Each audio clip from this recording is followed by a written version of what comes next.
नाशिकमध्ये शिवसेना भाजपची युती होणार नसल्याचेच जवळजवळ संकेत मिळत आहेत। नाशिकमध्ये युती होण्याची शक्यता नसून नाशिक महापालिकेत भाजपचाच महापौर असणार आहे असं म्हणत पालकमंत्री गिरीश महाजनांनी भाजप नाशिकमध्ये स्वबळावर लढण्याचे संकेत दिले। त्याचबरोबर भाजप आणि शिवसेनेचे स्थानिक नेते युतीबाबत उत्सुक नसल्याचं दिसून येत आहे। युती होऊ नये यासाठी ते नेते क्लुप्त्या लढवतात, त्याचाच एक भाग म्हणजे शिवसेना नेत्यांनी फोन उचलला नाही म्हणून नाशिकमध्ये शिवसेनेसोबत जाऊ शकत नसल्याचं भाजप नेत्यांनी म्हटलंय।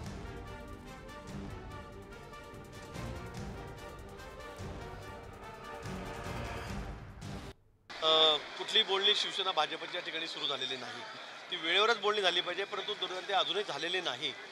तो निश्चित सर्व तयारी आमची या ठिकाणी आहे। युती झाली तर युतीतून लढू, नाही झाली तर आम्ही स्वतः स्वबळावर या ठिकाणी भारतीय जनता पक्ष नाशिक शहराची महापालिका लढणार आहे।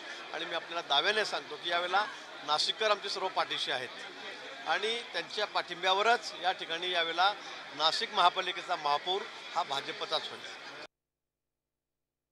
उमेदवार ज्यावेळेला जायचे होते त्याच्या आदल्या दिवशी आम्ही शिवसेना नेत्यांना दूरध्वनीवर संपर्क साधण्याचा प्रयत्न केला, पण फॉर्म भरल्यानंतर दुसऱ्या दिवशी मग त्यांचे फोन आले, का बुवा कशासाठी फोन केला होता। याच्यातून लक्षात येतं की बुवा त्यांना बोलण्यामध्ये युती करण्यामध्ये, कारण प्रदेशाने आम्हाला माननीय रावसाहेब दानवे प्रदेशाध्यक्ष आणि माननीय मुख्यमंत्री देवेंद्र फडणवीस यांनी युती करण्याचे संकेत दिलेले आहेत, पण युती दोन्ही बाजूने होते। एकटा भाजप कसा युतीला पुढाकार घेईल, त्यामुळे इथलं आता इतकं पुढे निघून गेलो की आता युतीच्या दिशेने जाण्याची सुद्धा शक्यता नाही।